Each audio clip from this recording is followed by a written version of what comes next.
Aku berkata dalam hati, mari, aku hendak menguji kegirangan. Nikmatilah kesenangan. Tetapi lihat, juga itu pun sia-sia. Tentang tertawa, aku berkata, itu bodoh. Dan mengenai kegirangan, apa gunanya? Aku menyelidiki diriku dengan menyegarkan tubuhku dengan anggur. Sedang akal budiku tetap memimpin dengan hikmat. Dan dengan memperoleh kebebalan, sampai aku mengetahui apa yang baik bagi anak-anak manusia untuk dilakukan di bawah langit selama hidup mereka yang pendek itu. Aku melakukan pekerjaan besar, mendirikan bagiku rumah-rumah, menanami bagiku kebun-kebun anggur. Aku mengusahakan bagiku kebun-kebun dan taman-taman, dan menanaminya dengan rupa-rupa pohon buah-buahan. Aku menggali bagiku kolam-kolam untuk mengairi dari situ tanaman pohon-pohon muda. Aku membeli budak-budak laki-laki dan perempuan, dan ada budak-budak yang lahir di rumahku. Aku mempunyai juga banyak sapi dan kambing domba, melebihi siapapun yang pernah hidup di Yerusalem sebelum aku. Aku mengumpulkan bagiku juga perak dan emas, harta benda raja-raja dan daerah-daerah. Aku mencari bagiku biduan-biduan dan biduanita-biduanita, dan yang menyenangkan anak-anak manusia, yakni banyak gundik. Dengan demikian aku menjadi besar, bahkan lebih besar daripada siapapun yang pernah hidup di Yerusalem sebelum aku. Dalam pada itu, hikmatku tinggal tetap padaku.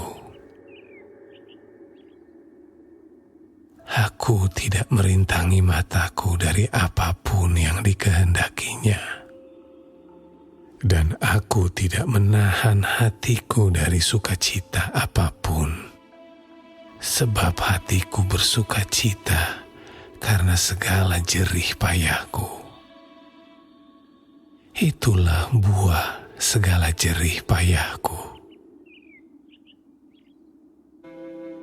Ketika aku meneliti segala pekerjaan yang telah dilakukan tanganku, dan segala usaha yang telah kulakukan untuk itu dengan jerih payah, lihatlah, segala sesuatu adalah kesia-siaan dan usaha menjaring angin. Memang tak ada keuntungan di bawah matahari. Lalu aku berpaling untuk meninjau hikmat, kebodohan, dan kebebalan. Sebab apa yang dapat dilakukan orang yang menggantikan raja? Hanya apa yang telah dilakukan orang. Dan aku melihat bahwa hikmat melebihi kebodohan, seperti terang melebihi kegelapan. Mata orang berhikmat ada di kepalanya, sedangkan orang yang bodoh berjalan dalam kegelapan. Tetapi aku tahu juga bahwa nasib yang sama menimpa mereka semua. Maka aku berkata dalam hati, nasib yang menimpa orang bodoh juga akan menimpa aku. Untuk apa aku ini dulu begitu berhikmat? Lalu aku berkata dalam hati bahwa ini pun sia-sia. Karena tidak ada kenang-kenangan yang kekal, baik dari orang yang berhikmat maupun dari orang yang bodoh.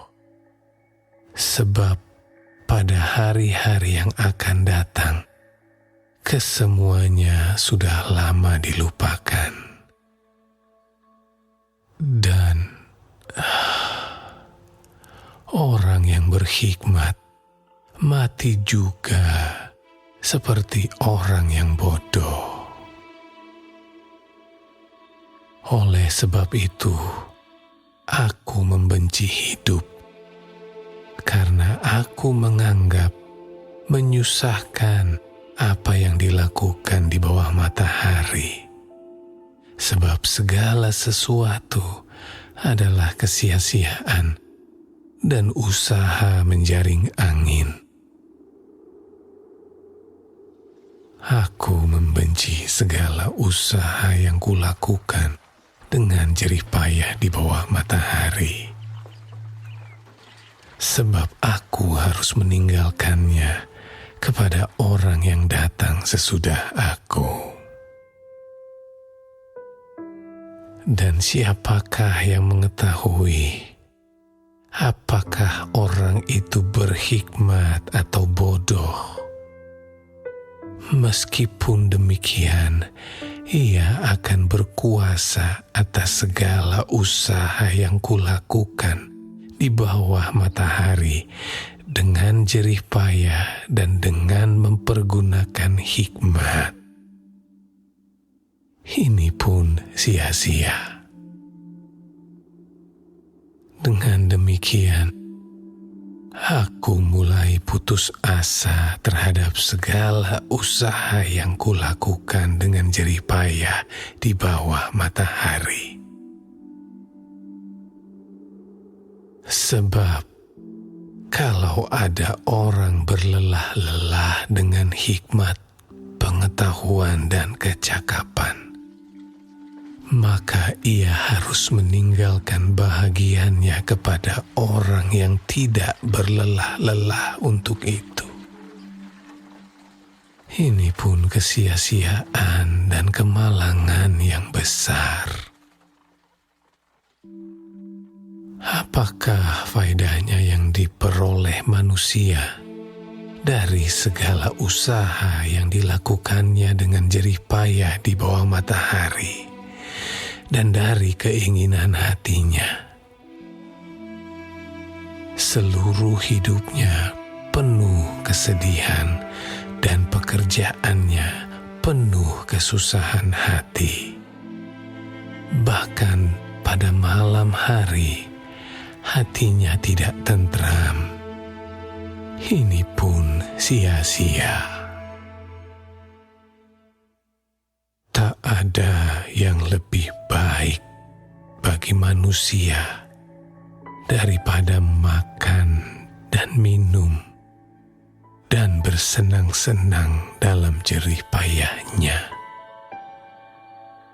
Aku menyadari bahwa ini pun dari tangan Allah. Karena siapa dapat makan dan merasakan kenikmatan di luar Dia? Karena kepada orang yang dikenannya, Ia mengaruniakan hikmat, pengetahuan, dan kesukaan. Tetapi orang berdosa ditugaskannya untuk menghimpun dan menimbun sesuatu yang kemudian harus diberikannya kepada orang yang dikenan Allah. Ini pun kesia-siaan dan usaha menjaring